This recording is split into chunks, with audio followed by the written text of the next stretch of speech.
Alright, this is Seasonal Talk. I'm going to be talking about Jormungand, Perfect Order, and Psycho-Pass.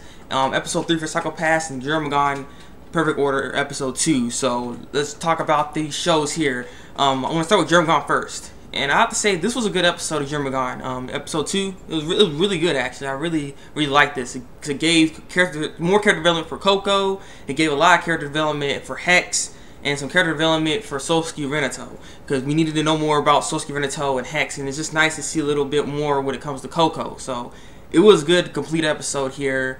And basically, when it came to Soseki Renato, he was just like a soldier, just a basic soldier. You know, he ends up getting into all this stuff because he ends up working with Dr. Black, or he calls him Saul because he sees this guy. He's just so good at trying to make someone his puppet. Basically, he's just really good at this kind of underground work and stuff. And so he's working with them, and he has like this devotion to not betray him. So even if he's with Coco all this time, it's not really gonna change his mind that he wants to work with Dr. Black. So it's really interesting. He's really cool character. He's he got his level-headed for the most sense, and I guess he's a very interesting person. I wonder how this is all gonna go down. If this plan's gonna work.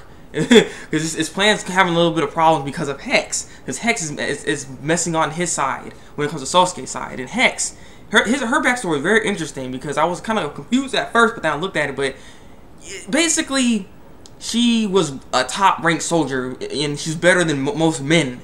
And the thing is, the army was being sexist. The army was being sexist. You know, he works for the United States and stuff. They're being sexist towards her. She's like, we can't have you. You're too good, basically. You're too good. You need to just, mess with something else. And so she just resigned. And then some CIA agents messed with her. And that's when she kind of started getting to all this stuff. And there was this incident. Like, it was kind of interesting too, because Hex had this backstory. It actually went with 9/11. I was like, wow, they actually incorporated 9/11 with her backstory. And it was very interesting because her fiance died at that time, and I was like, wow, well, all right. I was like, I was surprised. I was a little surprised by that because I was like, I did not expect 9/11 to be like something for her character. I didn't think they'll use it, so it's cool. It was cool that they threw that in there. And so, like I said, she started working on this underground stuff, and she is now basically the left hand of Dr. Black, and Soseki Renato is the right hand of Dr. Black, and so they have to work together because it's still the same plan. And the thing is, Soseki Renato ends up hearing something about this because he talks to Coco and stuff about that, so he wanted to know some more information. And the thing is, Dr. Black couldn't tell him anything. Saul couldn't tell him nothing because just like you, Renato, you can't get that information. It's classified. So you can't really talk about it or anything like that. Just trust it. It's very interesting how all this went together. Like I said, the backstories and then just the character development for all these characters. I really want to see more of Saul because she's a very interesting character. I do like her though. It's just, like I said, her backstory is very interesting. And like I said, she's a strong woman, very strong woman, knows what she's doing when it comes to military stuff. She's just getting bored. And the thing is, she doesn't want to just kill Coco. She wants to make her suffer in a sense. So she's trying to attack Johan. She's trying to get Johan. And I'm like, okay. He's like, I'm going to make a sac. And the thing is, the episode happens, like, Mr. Dr. Black is like, I want to give her a sacrifice if that's what's needed. And so I'm going to let him kill the little boy. And then Soseki Renato looks kind of like shocked and like, what's going on? So I'm wondering if he's actually going to try to maybe help Coco, Johan, and the rest of them for a sec because, maybe he doesn't want him. Maybe he doesn't want the kid to die because he's just a kid. But I don't know. It's very interesting. It's very interesting because the thing is, Hex wants to make Coco suffer. She don't want to just kill her because it's no fun in that really. So it's very interesting. This whole plan, how it's all going down. I wonder if Dr. Black can really control Hex because I don't know. Hex is. She's like I said, she's a very powerful woman. So I'm really enjoying this episode, this show so far. I've been loving Jormungand from the first season. The second season's coming out really powerful right now. So I'm looking forward to seeing more. So let's go talk about Psycho-Pass now.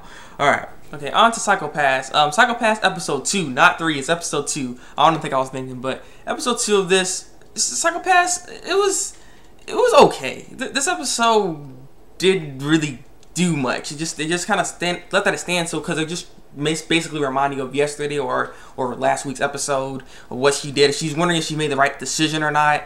If she's making the right decision in the job choices she's doing, and if she made the right decision yesterday when she helped that girl live. Basically, that's what it was. She kept that girl alive. because of her.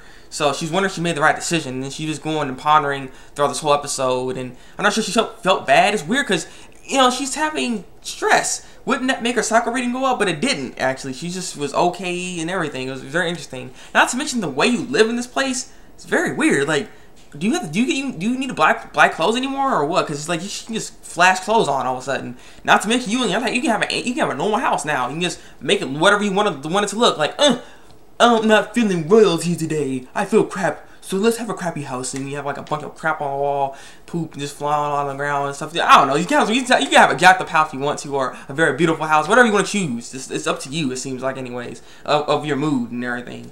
And so she's just working there, and so on and so forth. Then they had to end up going to go get another criminal. She thought she was gonna have a basic day, just doing some regular work, but apparently they had to go get another criminal. Oh, he's not even really a criminal because he didn't do anything, but his psycho rating is up, and so they got to go get him. And so they found him really quickly because Tomomi was the one that's going with Akane. And so they end up finding this person real quick. The guy gets caught, and the guy's like, I didn't even do anything yet. And I was like, wait a minute. Wait, so you're going to do something? It's like, that's why I don't know why he said that. He's like, oh, I haven't even done anything yet. I'm like, suck at them. He's going to do something then. You're going to do something. And so they catch that dude. And so she ends up having a conversation with Kaguri. His name is Kaguri. And she talks about her life, and like, I have like all these decisions, and I can be anything I want, basically. Like, she can be anything she wants. She has such high scores that she can do any job, have any job she wants. But she chose this one for some reason, only because she was the only one with that high standard, like with how high her grades were, that got everything. She can do anything, and she just chose this one because she was the only one. Because the other ones, there's actually other people in it. So she's like, I was the only one in this. There must be some destiny, some fate. There's something I have to do here that only I can do, and that's why she chose this. And so then, you know, she's thinking like, is that a right decision? She was talking to Kaguri. Kaguri, if you know, is a latent criminal.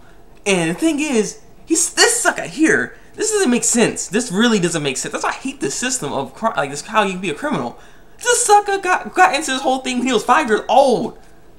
Like, he's 5 years old. What are you gonna expect? You can't. A kid can't get angry. Like, seriously, that's what it said in the subtitles. I kid you not. He said at 5 years old, I became a latent criminal, and that was it. So I didn't even have a choice in the matter. Either I could be in the solitary confinement, or I can be doing this. I didn't get a choice. You have all these choices, so what do you want to do exactly? Like, he was getting kind of mad because it's like, you got all these choices, you're complaining because you have choices when I don't even got any. And it's really stupid because it's like, he's 5 years old. What's wrong with this criminal system? I'm freaking, come on.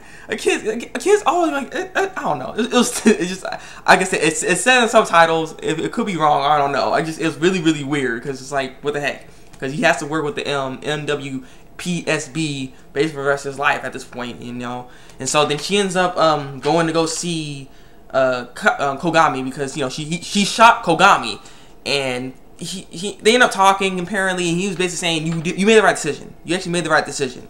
You know, I always thought, just follow the orders, follow the law, and just do what I gotta do. Don't even care about trying to actually save anybody. You know, come in there, if there's latent criminal, blast them, whatever, and just get it over with. You know, there's no thought process in this. I go, I hunt, and I'm done. But you came in and you actually just set up something. You made something different. You know, you actually saved somebody, because the thing is, the girl is actually getting better. Oh, I did not expect that. Like, come on. She wasn't a criminal in the first place. She just was captured and she got stressful. It happens. It's like, they're gonna kill somebody over this? So I'm glad that she's actually saved her, because she's actually getting really rehabilitated, and she's gonna be a normal person again. She's gonna have her reading way down again. So she actually saved someone, and then at the end of the episode, she says, I made the right decision. And so the guy's like, talks to Kogami. He's like, is that true? Do you object? There's anything you want to say to this? He's like, no. You know, she has to do what she has to do. And so, yeah, so she feels right. She feels like she made the right decision. So maybe she can actually change the system a bit. Because one of the girls, because we've seen this new girl, her name is Shion Kuronano Mori. Yeah. And basically, she was talking to her because she was the doctor for Kogami. And so she's just saying, you know, once you get high, maybe you can change the system a little bit, maybe get some food or something, you know, get some extra amenities in this whole place, because this is crack. Because she's also a latent criminal as well. It's like they got all these latent criminals, and that's how they do. That's how they wait. That's how they work. They work into the bone and stuff, and you know you're supposed to be criminals, and you got to do this work, and it's just. Like I said, this system is stupid. It's stupid. You could be a kid and you be like, I'm more candy. You're going to jail, boy. Yeah, and it's like it's over. You know, it's like you can't even do anything.